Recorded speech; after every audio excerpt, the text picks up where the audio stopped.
At 30 below. The storm had swallowed the Montana mountains whole. Snow came sideways in sheets so thick they turned the world into static. Wind howled through the pines like something dying, and the thermometer nailed to the cabin window had frozen at 28 below an hour ago. It was worse now, cold enough to kill, cold enough to make a man wonder if the sun would ever climb those ridges again. Wyatt Cross stood in the middle of that storm breath, turning to smoke before it left his lips. His rifle hung loose in his right hand barrel pointed at the frozen ground. Blood stained the snow at his feet. Not his blood, not yet. 30 feet ahead, barely visible through the white chaos, 3 men stood in a rough line. They wore thick coats and balaclavas pulled tight. Their eyes were the only parts of them that moved, tracking Wyatt like wolves measure prey. Between him and them, planted firm on 4 legs despite the gale, a German shepherd stood with her head low and her teeth bared. One eye was milky white blind from some old violence. The other burned amber in the thin light. A growl rolled from her chest, steady as a diesel engine. Not loud, not frantic, just certain. Behind her, huddled against the cabin wall, 4 smaller shapes trembled in the snow. Puppies, too young to understand what was happening, old enough to know fear. Wyatt's jaw tightened. His finger rested outside the trigger guard. He'd made a career out of saving lives. 17 years of service. 17 years of carrying wounded men out of fire zones, of stitching flesh back together under mortar rounds, of holding pressure on wounds while the world exploded around him. He had saved dozens. He had lost more than he could count. And tonight, standing in a blizzard at the edge of the world, he realized something he should have learned long ago. Sometimes the ones you save aren't the ones you expect. And sometimes you don't know you needed saving until someone refuses to let you die alone. His voice came out rough, edged with cold. They taught me how to save people. But that night, when it was 30 below and a stray dog knocked on my door, I learned something different. I learned that sometimes you're the one who needs saving. The wind took his words and scattered them into the dark. But that moment, that choice began 3 days earlier. In silence so absolute it pressed against the walls like a living thing.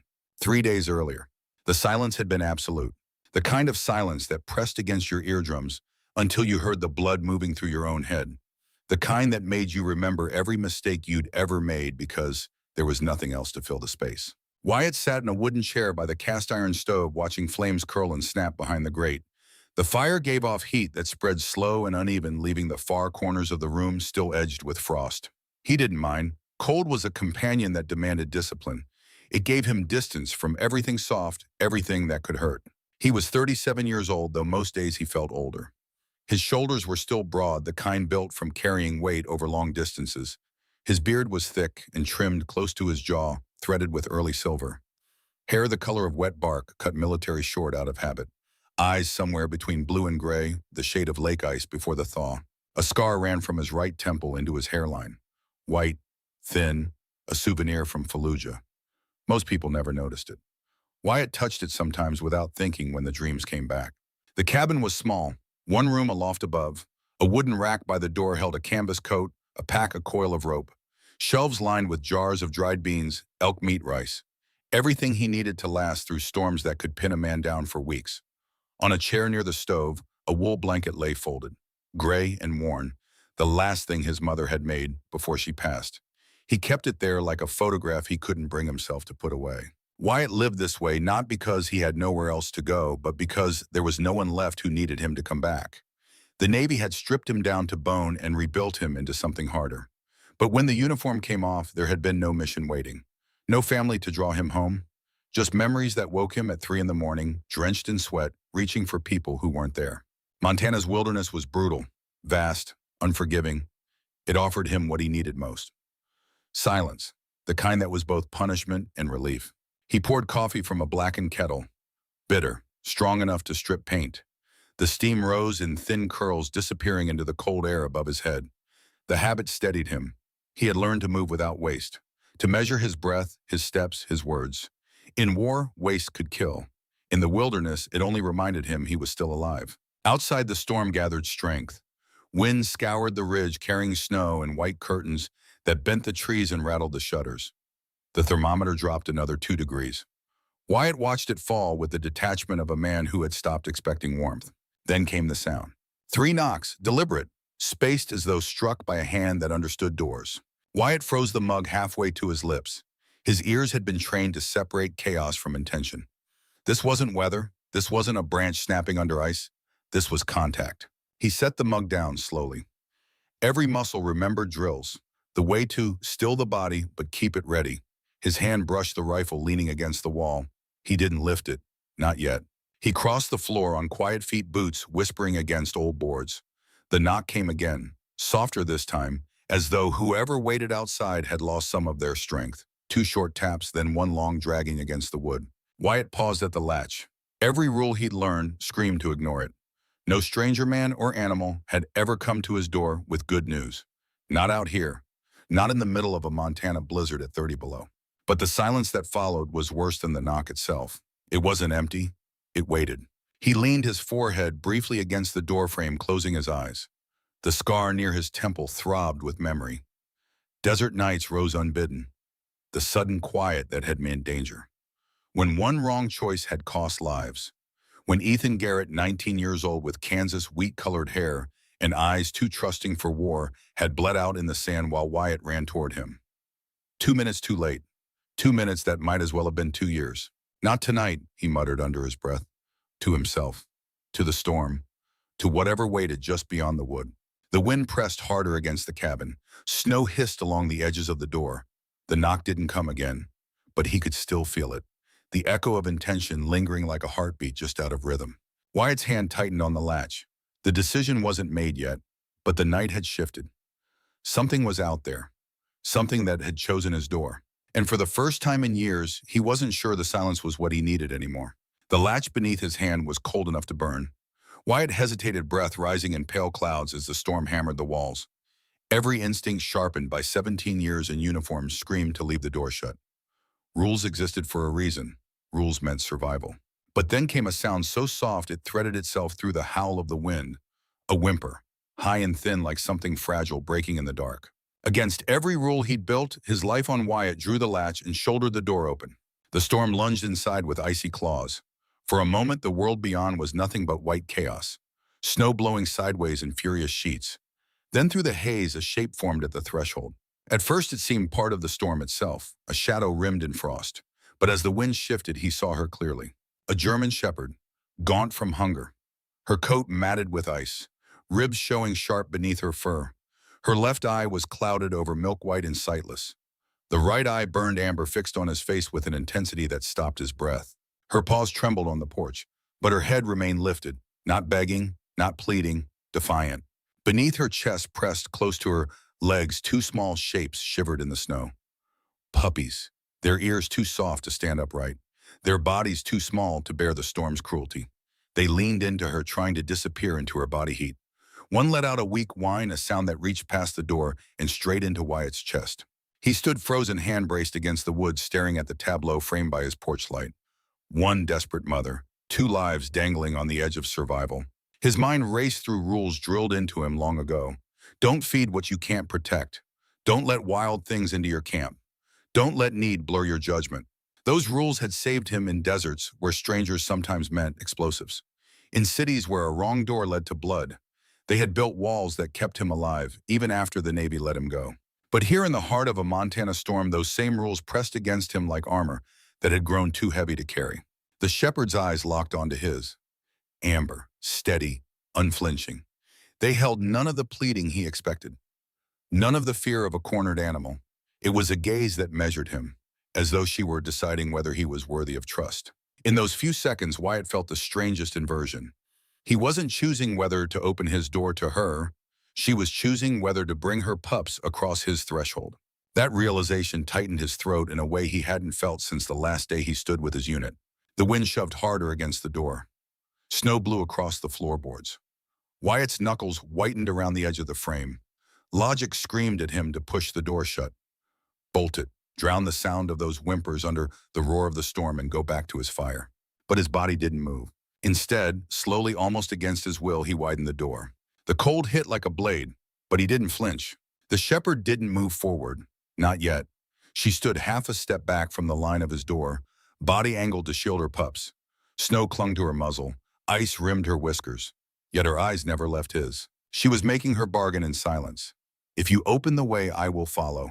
The puppies shifted. One collapsed into the other, tiny legs folding beneath them. Wyatt's chest tightened. Once in a field of dust and fire, he had carried a wounded Marine whose weight felt light as a bundle of twigs. The kid's life had slipped away in shallow breaths, no matter how fast Wyatt ran. He hadn't saved him. The memory pressed against him, now raw and unrelenting, until the whimper outside became almost unbearable. His rules said close the door. His ghost said otherwise. Wyatt crouched slowly, the movement deliberate, careful not to spook her. His hand large and scarred, extended palm up. Open, not reaching, only offering. The shepherd's ears twitched. Her muscles coiled, but she didn't growl. She only breathed, her chest rising and falling in steady fog against the dark. For a long moment, nothing moved except the storm raging around them. Then, with the smallest shift of weight, she pushed her muzzle gently against the nearest pup, nudging it toward the threshold. The puppy stumbled forward on clumsy paws, eyes half closed, fur dusted white with frost. It made it barely a foot before collapsing in a trembling heap. The second pup, braver or perhaps more desperate, tumbled after. Its nails clicked faintly against the wood as it scurried toward the thin slice of warmth escaping from the cabin. Both pressed against the crack of heat, whimpering softly, too exhausted to resist. Wyatt's pulse hammered. His hand hovered inches away, aching to lift their small bodies. But he held himself back, knowing one wrong move would break the fragile line of trust forming between him and their mother. He raised his eyes to hers again. She hadn't moved, but her head dipped. The faintest gesture, ambiguous yet decisive. It could have been exhaustion. It could have been acknowledgement. To Wyatt in that moment, it felt like permission. The storm surged, snow swirling in angry gusts, carrying with it the reminder of every rule he was about to break. Still, Wyatt shifted his weight, steadying himself against the doorframe. The warmth of the stove reached his back. The cold of the blizzard slashed at his front, and between them lay this mother and her two shivering pups waiting. His breath caught in his throat as he realized the hinge of choice had already swung. He was standing in its center. And then, as if to seal the decision for him, the smallest pup lifted its head, letting out a faint broken sound that was neither cry nor bark, but something in between. Fragile, insistent, alive. It cut through the storm, through his defenses, through every rule that had once defined him, until all that remained was the undeniable truth. Silence had never been enough, and tonight his door had been chosen for a reason. Wyatt scooped both puppies into his hands. They were shockingly light, barely warm. He pulled them against his chest, and the mother shepherd stepped across the threshold, at last, her body stiff, her amber eye never leaving his face. The door swung shut behind her. The storm locked outside, and for the first time in 10 years, Wyatt Cross was not alone. The pups tumbled weakly onto the rough wooden floor, their bodies collapsing as if the mere act of crossing the threshold had drained the last of their strength. Heat from the stove spread in thin ripples, wrapping them in the first touch of comfort they had likely felt in days. Wyatt's hand trembled as he reached for them. But before he could lay a finger on the smaller one, the shepherd stepped forward, her frame taut, her body forming a wall between him and her offspring. Her eyes, one amber and sharp, the other milky and blind, bore into his with unwavering steadiness. This was no surrender. This was a conditional truce granted only because the storm had forced her to it. She stood close enough for him to smell the mix of wet fur, cold air, and a metallic tang of hunger clinging to her. Her muscles rippled beneath her coat, worn down, but ready to spring if she thought he meant harm. Wyatt froze, his hand still suspended in the air. Then he lowered it slowly, deliberately, until it rested on his knee. He spoke in a voice that carried no command, only calm, the same tone he had once used to steady young Marines after firefights. Easy now. The shepherd didn't blink. She remained planted between him and the pups, her breathing measured. Every breath a reminder that this moment was as fragile as glass. Wyatt leaned back slightly, giving her space. The tension in the air shifted but did not ease. The pups whimpered softly, curling against each other, their small chests rising and falling in uneven rhythm. The mother turned her head, once nudging them closer to her legs with her muzzle, then snapped her gaze back to Wyatt, daring him to test her resolve. He didn't. Instead, he moved away, standing and walking slowly to the stove. The kettle hissed faintly as he poured water into his cup, the simple act deliberate, his body language meant to show her he would not press closer. He sipped the bitter coffee and let the silence stretch, broken only by the pop of burning wood and the wind clawing at the cabin walls. Time dragged on in this uneasy truce. The shepherd lowered herself, eventually curling around her pups, but her eyes never left Wyatt. Even when her lids drooped from exhaustion, one ear remained pricked toward him. He understood it. He had worn that same posture in deserts and alleys halfway around the world, resting but never relaxed, surviving in fragments of sleep because danger had no courtesy to wait. seeing it mirrored in her unsettled something deep in his chest. A recognition that survival was a language both man and beast could speak without words. The storm raged outside, but within the cabin the fire carved out a fragile oasis. Wyatt moved through the night with practiced quiet, feeding the stove, adjusting the draft, checking his rifle by the door. He told himself it was habit, yet every small sound outside set his muscles on edge. Once when the wind dropped just enough to let silence breathe through, he thought he heard something else. A creak, a shift. Not the natural groan of ice-laden trees, but something heavier, deliberate. His pulse quickened. He set the cup down and crossed to the frost-lined window, rubbing a circle clear with his palm. The night was white and restless, snow sweeping across the ridge in endless waves. At first he saw nothing but shifting shadows. Then his eyes caught impressions in the snow, faint but fresh, half filled by drifting flakes. Boot prints, too large, too deliberate to be animal. They led toward the cabin, then cut away into the trees, vanishing into darkness. Wyatt's stomach tightened. Out here, no one came by chance in a storm like this. No neighbor would risk the ridge in such weather without reason. Whoever had left those prints had been close. Close enough to see smoke rising from his chimney. Close enough to notice the flicker of light through the shutters. And if they had turned away, it wasn't because the storm drove them back. It was because they had seen what they wanted and chosen not to reveal themselves. He backed from the window, his body stiff with the old readiness that had never left him. His hand went to the rifle resting against the wall, fingers tracing the worn stock. He didn't raise it, not yet. He listened instead, straining past the wind, past the crackle of the stove, searching for any rhythm out of place. The shepherd must have felt it too. She rose suddenly, ears sharp, a low rumble vibrating through her chest. Her body shifted protectively over the pup's eyes, narrowing toward the door, as though she too sensed something lurking just beyond the reach of firelight. Wyatt exhaled slowly, fighting the urge to move fast. The storm gave cover to many things, but it also betrayed them. Tracks didn't lie, and someone had been close. His gaze flicked to the shepherd. For the briefest moment, their eyes met in shared understanding. Neither trusted easily. Neither believed safety was anything more than borrowed time. And both knew that tonight the cabin was not as alone as it seemed. The fire crackled, the wind moaned, and somewhere out in the frozen dark footprints waited in the snow. Wyatt settled back into his chair, rifle across his knees. He looked at the shepherd, her one good eye reflecting the firelight like a coin at the bottom of a well. "Need to call you something," he murmured. The word came without thought. "Echo, because you're an echo of something I thought was gone." The shepherd's ear twitched. Not quite recognition, but not rejection either. Wyatt kept watch until dawn, Echo silent beside him. The storm had slackened by morning, its fury spent, but its teeth still sharp. The mountains wore their silence like armor. Every tree bent under the weight of snow, every ridge draped in white so heavy it seemed the world itself had stopped breathing. Wyatt had been up before dawn, eyes dragging across the frost-bitten window, replaying the sight of those tracks in the snow. They hadn't filled in overnight, which meant they were fresh enough to keep his nerves taut. He'd lain in his bunk with one arm behind his head, the other resting across the rifle on the floor, his ears tuned to the smallest shift outside. Though none had come, Echo had kept her vigil too, curled but never resting, her eyes glowing faint in the firelight, as though she too remembered the danger written in those footprints. The pups had slept in a knot, occasionally whimpering, occasionally pressing against their mother's ribs for reassurance. When Wyatt rose to feed the stove, she followed every move, her stare unbroken, her loyalty balanced with suspicion. By mid-morning, when the gray light finally pressed its way through the shutters, he heard the crunch of footsteps against the snow again. His body stiffened instantly, the memory of last night surging. He crossed to the door with rifle in hand, Echo rising at once, ears pitched, a growl rumbling low in her chest. He held up a hand to still her, then cracked the door just wide enough to let the cold slap his face. What he saw was not a stranger lurking in shadow, but Dalton Hayes. His frame bundled in wool and flannel, his scarf pulled high against his cheeks, hair dusted with snowflakes. He looked up, breath fogging in the air, and his eyes softened with relief at the sight of Wyatt. "Morning, Wyatt," he said, voice muffled but steady. "Thought you might be running low on supplies. Storm like that can bury a man alive." Wyatt exhaled, slow, lowering the rifle but not letting go entirely. He stepped aside to let him in. Echo immediately bristled, body planted between Dalton and the pups.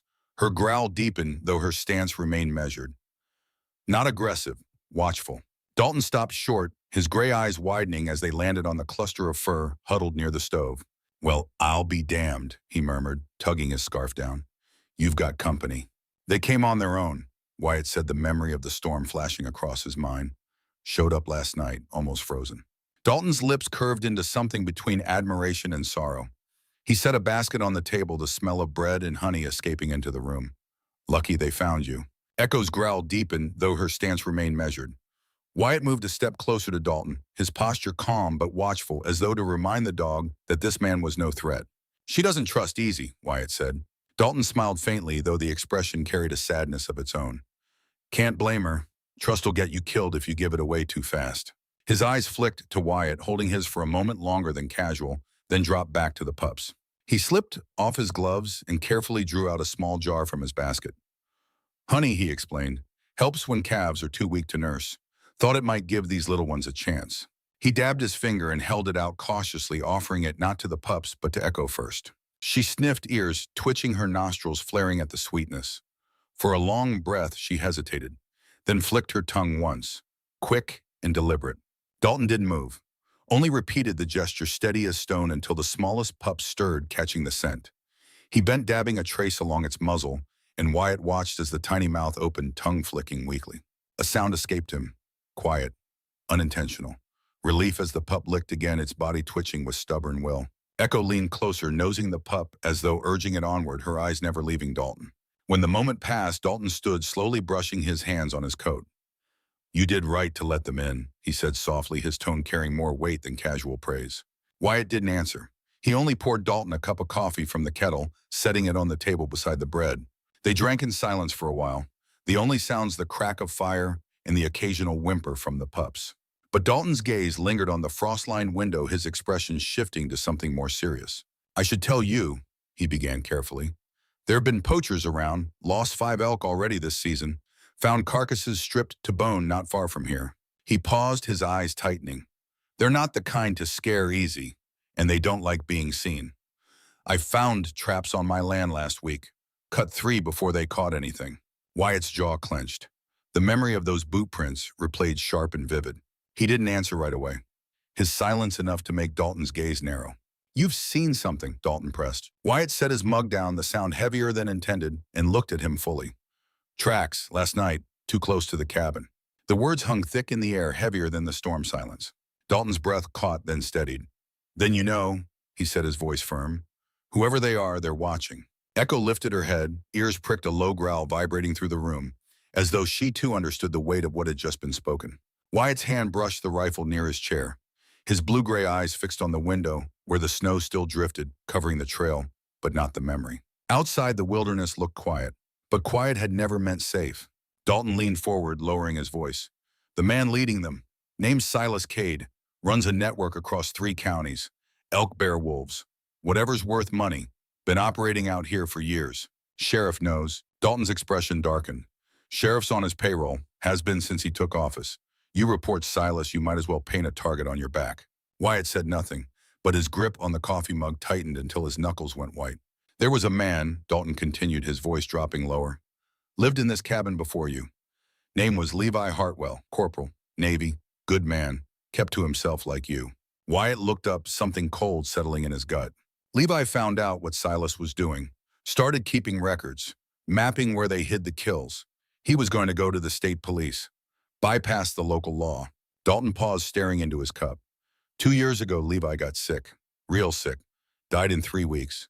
They said it was natural, cancer maybe, but I knew better.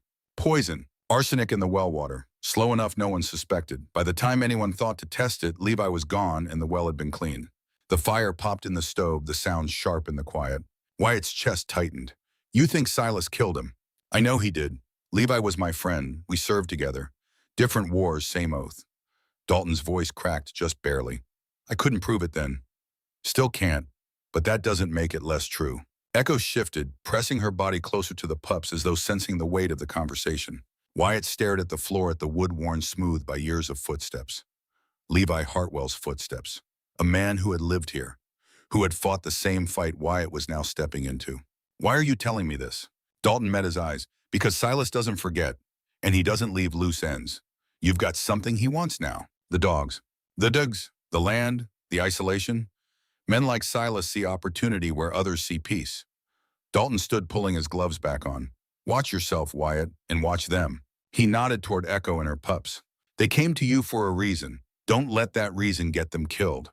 After Dalton left, Wyatt sat by the stove, staring into the flames.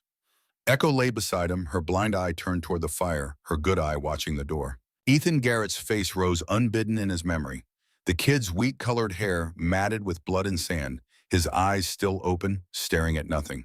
Wyatt had run until his lungs burned, Kit bouncing against his back, but 2 minutes might as well have been 2 hours. He shook his head, forcing the image away, but it clung like smoke.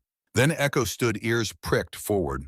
She crossed to the far corner of the room near the old wooden cabinet where Wyatt kept his supplies. She sniffed at the base, then began to paw at the floor. Wyatt frowned. What is it? She didn't stop. Her claws scraped against the wood, insistent, focused. The pups watched from their nest of blankets, heads tilted in curiosity. Wyatt crossed the room and knelt beside her. The floorboards here looked no different from the rest. Weathered, worn, but when he pressed his palm against them, he felt it. A hollow sound, faint but unmistakable. His pulse quickened. He ran his fingers along the edges of the boards, finding a seam. Narrow, deliberate. Someone had cut these planks and fit them back together. Echo stepped back, sitting on her haunches, watching him with her one good eye. Wyatt fetched a knife from his pack and worked the blade into the seam. The wood resisted at first, swollen from years of moisture and cold, but with steady pressure it gave. The board lifted free with a groan. Beneath it, nestled in the crawl space between floor and foundation, was a metal box. Military issue, olive drab paint chipped and faded, a combination lock rusted but still intact. Wyatt lifted it out carefully, setting it on the floor. Echo leaned in, sniffing once, then sat back as though satisfied her work was done. His hands trembled as he examined the lock. 4 digits. He tried the most common combinations, birth years, service numbers, nothing worked. Then he noticed something scratched into the side of the box. Faint, almost invisible under the rust. A date, 11/10, November 10th, the Marine Corps birthday. Wyatt spun the dials. 1110. The lock clicked open. Inside, wrapped in oilcloth to keep the moisture out, were the remnants of a life Wyatt had never known, but somehow recognized. A leather journal, its pages yellowed and brittle. A hand-drawn map, lines careful and precise, marking locations across the mountain range. 6 spots circled in red ink. Beside each circle, a single word. Cave. A set of dog tags on a beaded chain, the metal tarnished, but the stamping still clear. Hartwell Levi J. Corporal, U.S. Navy. And a photograph, creased and faded. A man in his 50s, lean and weathered, standing beside a German shepherd. Not a military working dog, just a companion. The man's hand rested on the dog's head. Both looked at the camera with the same quiet resolve. Beneath the photograph, folded once, was a letter. The handwriting was tight, controlled. The ink slightly smudged in places, as though the writer's hand had shaken.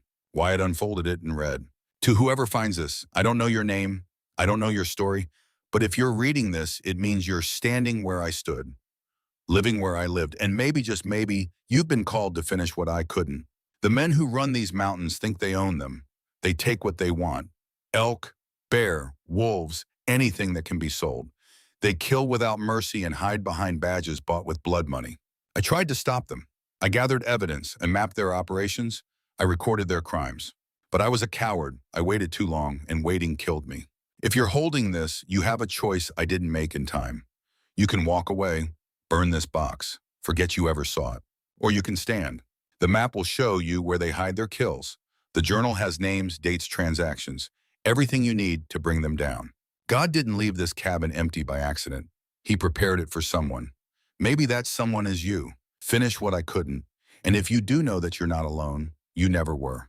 Levi J. Hartwell, Corporal, U.S. Navy, April 2018. Wyatt's hands shook as he set the letter down. His throat tight, his chest aching with something he couldn't name. Echo moved closer, pressing her shoulder against his leg. A silent communion, an understanding that transcended words.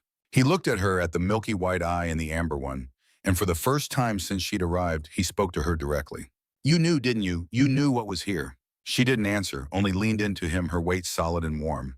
Wyatt picked up the dog tags, letting them dangle from his fingers. The metal caught the firelight, glinting soft and mournful. "Echo," he said quietly. The name felt right now, deliberate. "That's what you are, the echo of something good, something that didn't finish." Echo settled beside him, her chin resting on her paws, and for a long moment the cabin was silent except for the fire and the wind. Wyatt stared at the map, at the 6 red circles marking caves across the wilderness. at the journal filled with dates and names and transactions that could destroy Silas Cade's empire. Ethan Garrett's face surfaced again. 19 years old, bleeding out, 2 minutes too late. Then Levi Hartwell, poisoned in his own home, waiting too long to act. The ghost pressed close, whispering the same question they always did. Will you stand, or will you wait until it's too late? Wyatt closed his eyes, feeling the weight of the dog tags in his palm. Then he opened them and looked at Echo. We finished this, he said, together. Echo's tail thumped once against the floor, a singular, deliberate affirmation. And outside, the wind howled through the pines, carrying with it the promise of reckoning. 3 days passed. Wyatt studied the map and journal in the dim light of the cabin, committing locations to memory. Echo stayed close, her presence a constant reminder of the task ahead. The pups grew stronger, their whimpers turning to playful yips as they tumbled over each other near the stove. On the 4th morning, Wyatt woke to find Echo gone. The door was still latched, the window shut. But she had slipped out somehow through a gap he hadn't noticed, driven by instinct or necessity he couldn't guess. Panic clawed at him. He pulled on his coat and boots, grabbing his rifle, and stepped into the cold. The tracks were easy to follow, 4-pad prints in the fresh snow, leading away from the cabin into the tree line. He followed them for half a mile, his breath fogging in the frozen air until he heard it. A bark, sharp and urgent. He found her in a clearing, standing over 2 more puppies, smaller than the first pair, thinner, their ribs showing through matted fur. One was shivering so violently its legs could barely hold its weight. The other lay on its side, eyes half closed, breath shallow. Echo stood between them and the forest, her body a living shield. When she saw Wyatt, she didn't retreat. She barked once more, then nudged the stronger pup toward him. Wyatt knelt, understanding flooding through him. She hadn't abandoned her first litter. She'd gone searching for more, building a pack from the broken and forgotten. He scooped both puppies into his coat, holding them against his chest. Their bodies were cold, too cold, but they were alive. Echo followed him back to the cabin, her gait slower now, exhaustion finally claiming her. When they crossed the threshold, she collapsed near the stove, her sides heaving. Wyatt set the new pups beside the others. 4 now, a full pack. He knelt beside Echo, running his hand along her scarred head. You're something else, he whispered. She licked his wrist once, then closed her good eye, trusting him at last to keep watch while she rested. The silence that had once defined the cabin was gone. In its place, the sound of breathing, of life, of purpose. Wyatt sat back against the wall, staring at the pups, at Echo, at the map still spread on the table. Levi's words echoed in his mind. God didn't leave this cabin empty by accident. And for the first time in 10 years, Wyatt believed it might be true. 2 days later, the knock came again. 3 raps, deliberate, measured. But this time Wyatt was ready. Echo rose instantly, her hackles lifting, a growl rolling from deep in her chest. The pups huddled together, sensing the shift in the air. Wyatt crossed to the door, rifle in hand. He didn't hesitate. He opened it wide. 3 men stood on the porch. The one in front was tall and narrow, his face half shadowed beneath a hood. A jagged scar cut from his cheekbone to the corner of his mouth. His eyes were pale, sharp, unblinking. Behind him, 2 others, one heavy set with red hair, the other lean with a long beard crusted with ice.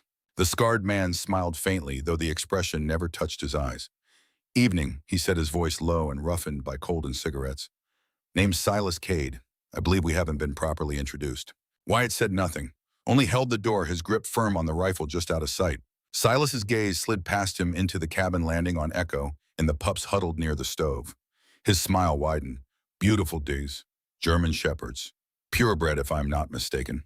They're not for sale. Didn't say they were. Silas tilted his head. But a man living alone out here with 4 pups to feed, that's a lot of mouths. I'd be willing to take them off your hands. 12,000. Cash, right now. Not interested. Silas's smile didn't falter, but something cold flickered behind his eyes. This cabin sits on public land, friend. I checked. You're squatting. 1 call to the county and you're out. Or, he let the word hang. Those dogs disappear one night. Happens all the time out here. Predators, storms, accidents. Echo's growl deepened, her body coiled ready. Wyatt stepped forward, closing the distance between them. His voice dropped, quiet but edged with steel. You step foot on this land again, you won't leave it. For a long moment, Silas held his gaze. Then he laughed, soft, humorless. We'll see. He turned, motioning to his men, and they disappeared into the snow. Wyatt closed the door. His pulse hammered. Echo pressed against his leg, her warmth grounding him. Outside, the wind carried the sound of engines starting, fading into the distance. But Wyatt knew Silas would be back. And when he came, it wouldn't be to talk. The morning after Silas left, Wyatt stood at the table with Levi's map spread before him.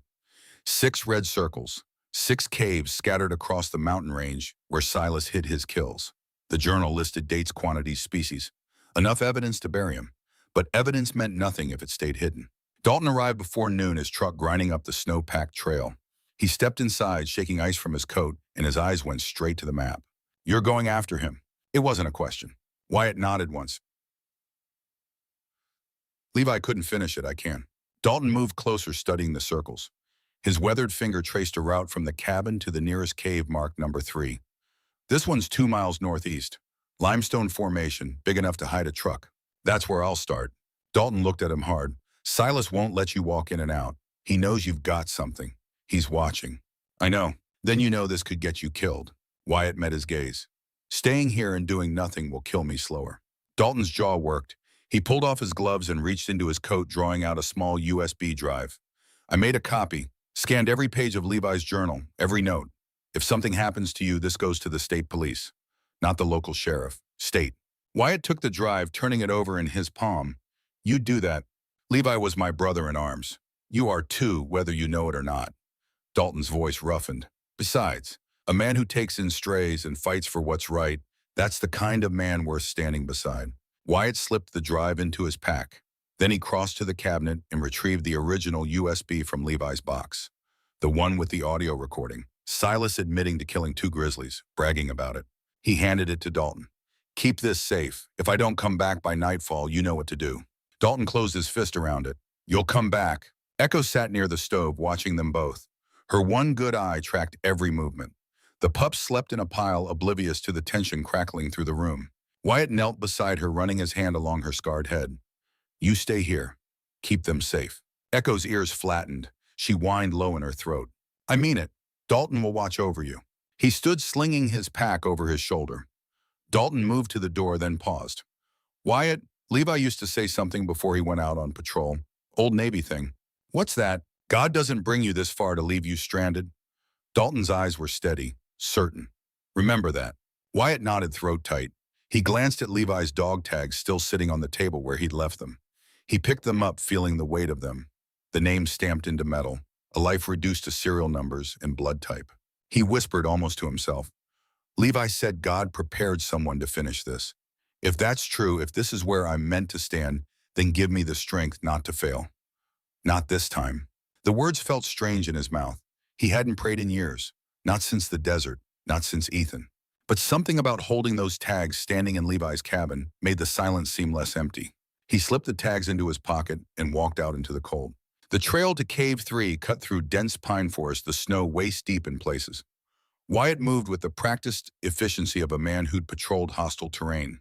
Eyes scanning, ears tuned to every shift in the wind. Echo's barking erupted behind him before he'd gone 100 yards. He turned, and there she was. Bursting through the snow, her breath steaming, her legs pistoning with desperate speed. Somehow she'd slipped her collar. Somehow she'd found him. "Echo number, go back." She ignored him, planted herself at his side, panting hard, her amber eye locked on the trail ahead. Wyatt's chest ached. "You're supposed to be with the pups." She didn't move, only stared at him with that unshakable resolve. The same look she'd given him the night she arrived. The look that said she'd made her choice and nothing would change it. He exhaled slow, reached down and gripped the loose fur at her neck. "All right, but you stay close. And if I say run, you run. Understood?" Echo's tail swished once, affirmation.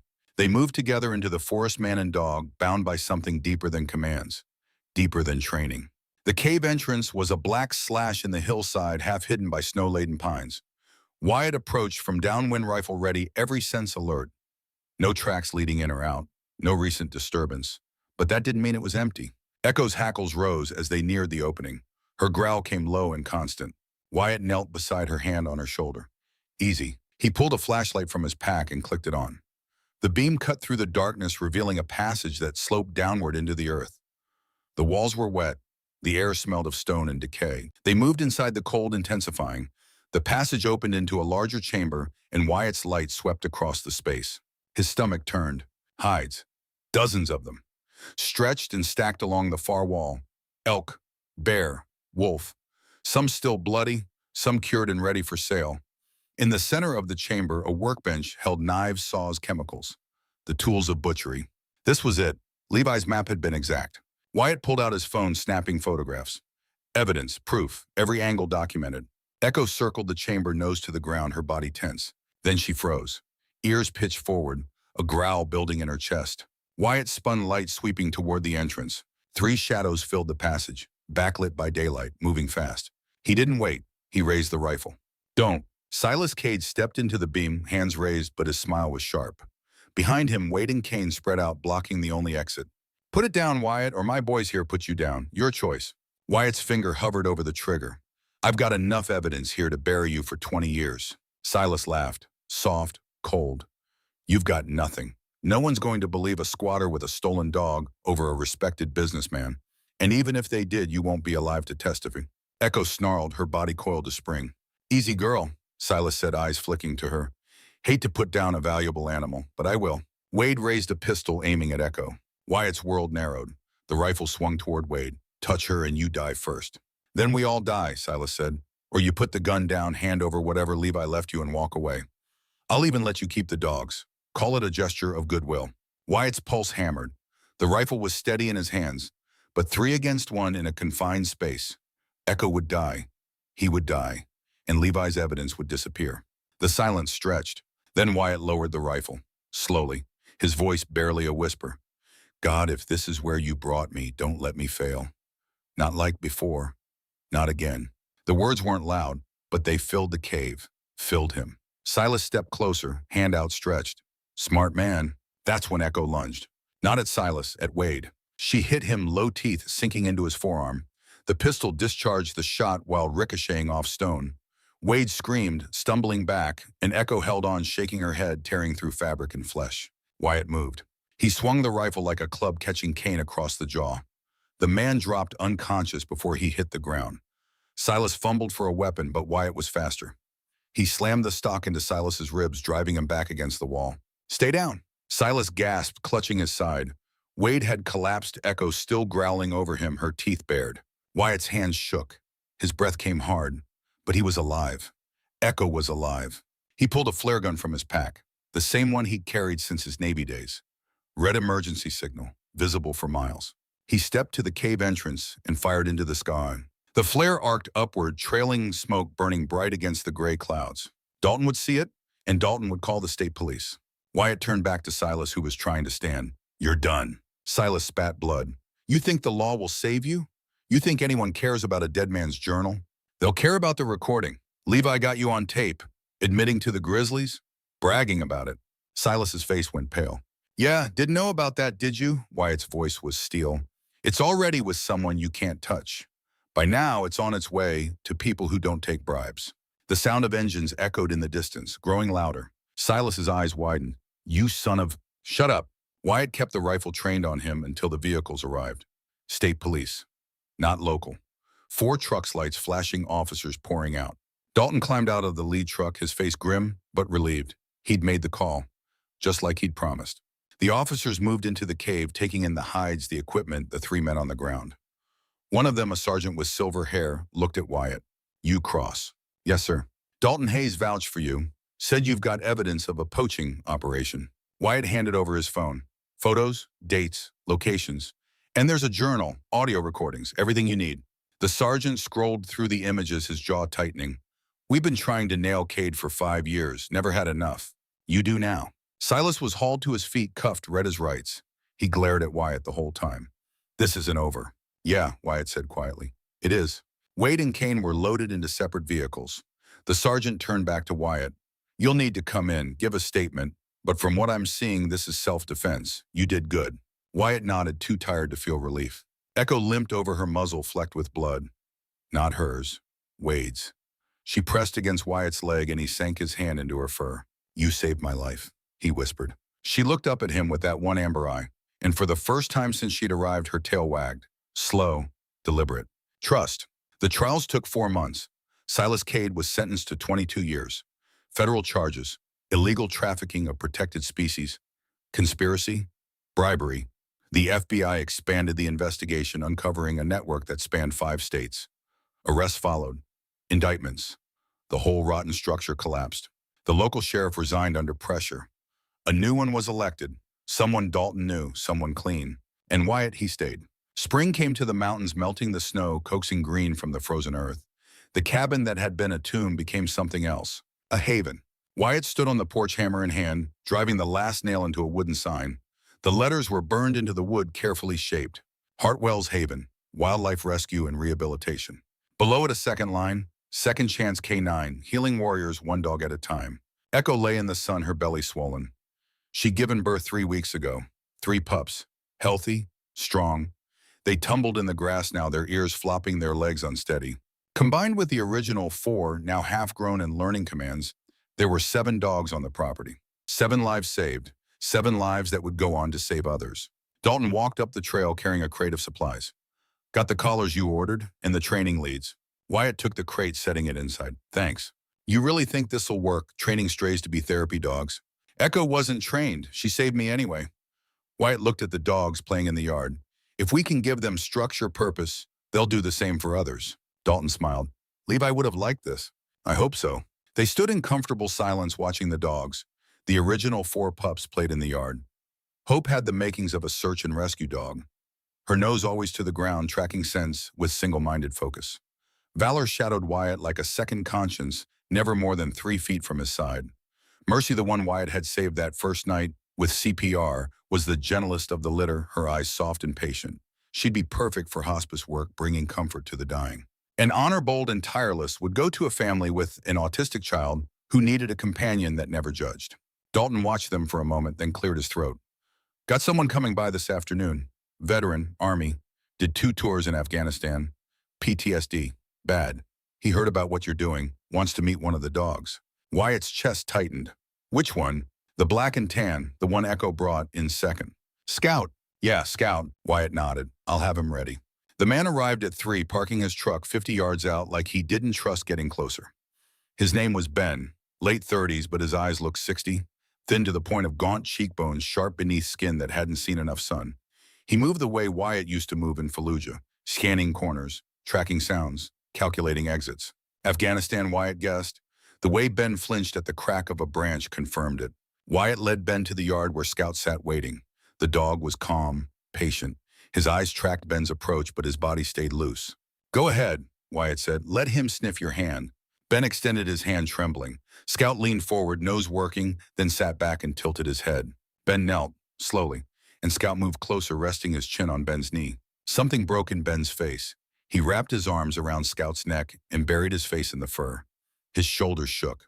No sound, just the silent grief of a man who'd held it too long. Wyatt turned away, giving him privacy. Echo sat beside him, watching. After a while, Ben stood. His eyes were red but clearer. Can I take him? He's yours, Wyatt said. No charge. But you come back once a week, check-ins, make sure you're both doing all right. Ben nodded, unable to speak. Wyatt handed him the Scout's leash. He's been through hell too. You'll understand each other. Ben left with Scout at his side, the dog's presence already changing his gait. Less hunched, less afraid. Dalton watched them go, then turned to where the original 4 pups played in the yard.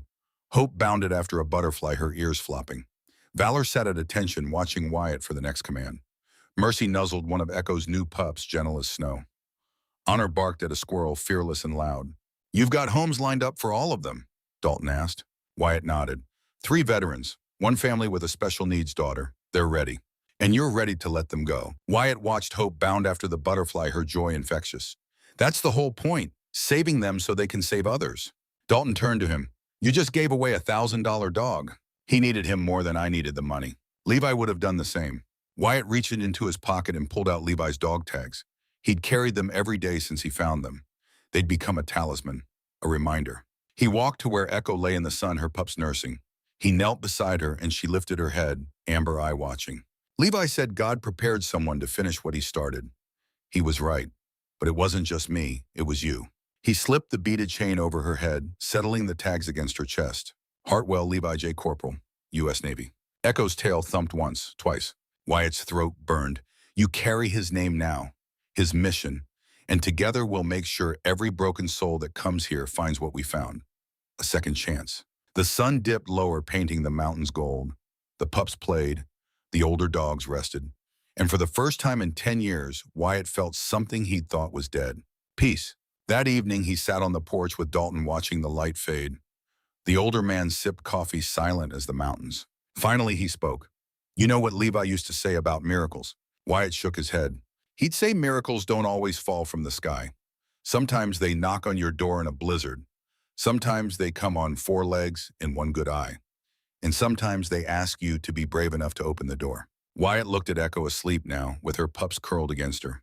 The dog tags glinted in the fading light. He was right. Dalton stood stretching. I'll head back. Long drive. Thanks, Dalton, for everything. The old ranger gripped his shoulder. You did the hard part. You stood when it mattered. After he left, Wyatt sat alone, the stars beginning to prick through the darkening sky. Ethan Garrett's face surfaced one last time. The kid's wheat-colored hair. His Kansas accent. The way he talked about his little sister back home, how she was starting college in the fall, how proud he was of her. Then Levi Hartwell. A man Wyatt had never met but felt he knew. A man who'd tried to stand and paid with his life. The weight of every man he'd lost pressed against his ribs like stones in deep water. But beneath that weight, something new had taken root. Ben and Scout walking down the trail together. The veterans who would come after. Those who would bind their wounds in ways medicine never could. He pulled out his phone and recorded a message. Something he'd been thinking about for weeks. His voice was rough but steady. Miracles don't always fall from heaven.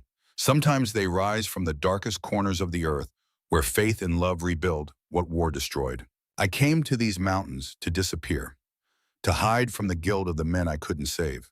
But God had other plans. He sent a dog, a stray with one blind eye and four pups barely clinging to life. She knocked on my door when it was 30 below, and when I opened it, I thought I was saving her. I was wrong. She saved me. She showed me that second chances aren't just for the living. They're for the broken, the lost, the ones who think they're beyond redemption. If you're listening to this and you're carrying weight you can't put down, know this, you're not alone, you're not forgotten, and you're not beyond saving. May God bless every soul searching for purpose. May He give you the courage to open the door when mercy knocks. And may you find what I found, a reason to stand, a reason to fight, a reason to live. Proverbs 12, verse 10, the righteous care for the needs of their animals. Amen. He posted the video to the Hartwell's Haven page. Within hours, it had been shared hundreds of times by mourning thousands. Messages poured in from veterans, from families, from people who'd lost hope and found it again in the story of a man and a dog who refused to quit. Donations arrived, enough to expand, to build kennels, to hire trainers. The mission grew, and at the center of it all, Echo lay in the sun, her pups growing strong, Levi's tags resting against her chest. Wyatt stood at the edge of the property looking out over the mountains. The same mountains that had once been his prison. Now they were his purpose. Dalton's words echoed back. God doesn't bring you this far to leave you stranded. You were right, Levi, he said to the wind. God did prepare someone, and I won't let you down. Echo barked once from the porch. Not a warning, a call. Wyatt turned and walked back to the cabin, back to the dogs, back to the life he'd built from the wreckage of the one he'd lost. Behind him, the sun set over the ridge, painting the snow-capped peaks in shades of amber and gold. The same color as Echo's one good eye, the same color as hope. And in that light, the wilderness no longer looked like exile. It looked like home.